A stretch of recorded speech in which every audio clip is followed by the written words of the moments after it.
ಅದೇ ಈಗ ಬೇರೆ ರಾಜ್ಯದವರೆಲ್ಲ ಇಲ್ಲಿಗೆ ಪ್ಯಾನ್ ಇಂಡಿಯಾ ಪ್ರೆಸ್ ಮೀಟ್ ಆಗುವಂಥದ್ದು ಸುಮಾರು ಸ್ಟಾರ್ಟ್ ಆಗಿದೆ. ನೀವು ಯಾವ ತರ ಬೇರೆ ರಾಜ್ಯದ ಪತ್ರಕರ್ತರನ್ನ ಕರೆಯುವಂಥದ್ದು ಅಥವಾ ನೀವು ಅಲ್ಲಿ ಹೋಗುವಂಥದ್ದು ಪ್ಲಾನ್ಗಳಿದ್ರೆ ಹೇಳಿ. ಎರಡೂ ಮಾಡ್ತಾ ಇದ್ದೀವಿ. ಒಂದು 7ನೇ ತಾರೀಕಿಂದ ಹೊರ ರಾಜ್ಯಗಳಿಗೆ ಪ್ರೋಗ್ರಾಮ್ ಹಾಕಿದ್ದೀವಿ. ಮತ್ತೆ ಫೈನಲ್ ಪ್ರೀ ರಿಲೀಸ್ ಇವೆಂಟ್ ಬೆಂಗಳೂರಲ್ಲೇ ಮಾಡ್ತಾ ಇದ್ದೀವಿ. ಅದಕ್ಕೆ ಅವ್ರನ್ನೂ ಕರೆಯೋ ಚಾನ್ಸಸ್ ಇದೆ. ಎಲ್ಲಿ ಪ್ಲಾನ್ ಮಾಡ್ತಾ ಇದ್ದೀರಾ? ಎಲ್ಲಿ ಪ್ಲಾನ್ ಮಾಡ್ತೀರಾ ಈವೆಂಟ್? ಪ್ರೆಸ್ ರಿಲೀಸ್ ಇದು ಪ್ರೀ ರಿಲೀಸ್ ಇವೆಂಟ್ ನಾವು ಗೆಸ್ಟ್ ನ ಫೈನಲ್ ಮಾಡೋದು ಇನ್ನು 1 or 2 days ಆಗುತ್ತೆ. ಆದ ತಕ್ಷಣ ನಾವು ಬೆಂಗಳೂರ ಅಥವಾ ಚಿತ್ರದುರ್ಗನ ಅಂತ ಪ್ಲಾನ್ ಮಾಡ್ತಾ ಇದ್ದೀವಿ. ಖಂಡಿತ ಅದು ನಾನು ಬೆಳಗ್ಗೆ ಹೇಳ್ದಂಗೆ 2 ನಿರ್ಮಾಪಕರನ್ನ ಕರೆದಿ ಮಾತಾಡಿಸ್ಬೇಕಾಗಿರೋ ಕರ್ತವ್ಯ ಫಿಲ್ಮ್ ಚೇಂಬರ್ ಮದರ್ ಬಾಡಿ. ಅವ್ರು ಕರೆದು ಅವ್ರನ್ನ ಮಾತಾಡಿ ಕನ್ವಿನ್ಸ್ ಮಾಡಿದ್ರೆ ಆಗ್ಬಹುದು. ಒಂದು ಆಶಾಭಾವನೆ ಇದೆ ಅಷ್ಟೇ. ಇಲ್ಲಾಂದ್ರೆ ನಮ್ದು 20th ತುಂಬಾ ಚೆನ್ನಾಗಿ ಸೆಟ್ ಆಗಿದೆ ಥಿಯೇಟರ್ಸ್ ಎಲ್ಲ.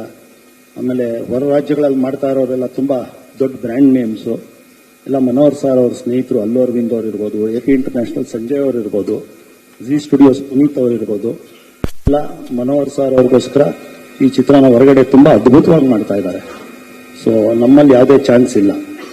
ನಾವು ಅನೌನ್ಸ್ ಮಾಡಿ 3 ತಿಂಗಳಾಯ್ತು. ಫಸ್ಟ್ ನಾನು ಸುದೀಪ್ ಅವ್ರ ಹತ್ರ ಮಾತಾಡಿದ್ವಿ, ನಾನು ನವೀನ್ ಅವ್ರು ಹೋಗ್ಬಿಟ್ಟು, ಸರ್ ಹಿಂಗೆ ಡಿಸೆಂಬರ್ಗೆ ಬರ್ತಾ ಇದೀವಿ, ಬನ್ನಿ ಆರಾಮಾಗಿ ಬನ್ನಿ ಅಂತ ಅವರು ಒಂದು ಮಾತು ಹೇಳಿದ್ರು ಅವಾಗ.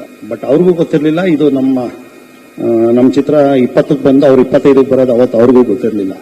ನಿನ್ನೆ ಅವರು ಪ್ರೆಸ್ ಮೀಟ್ ಅಲ್ಲಿ ಹೇಳಿದ್ದಾರೆ ಇದು ನಿರ್ಮಾಪಕರ ಡಿಸಿಷನ್ ಅಂತ. ನಾನು ಅದಕ್ಕೆ ಹೇಳಿದ್ದು ನಿರ್ಮಾಪಕರ ಡಿಸಿಷನ್ ಆದ್ರಿಂದ ಆ ಪ್ರೊಡ್ಯೂಸರ್ನು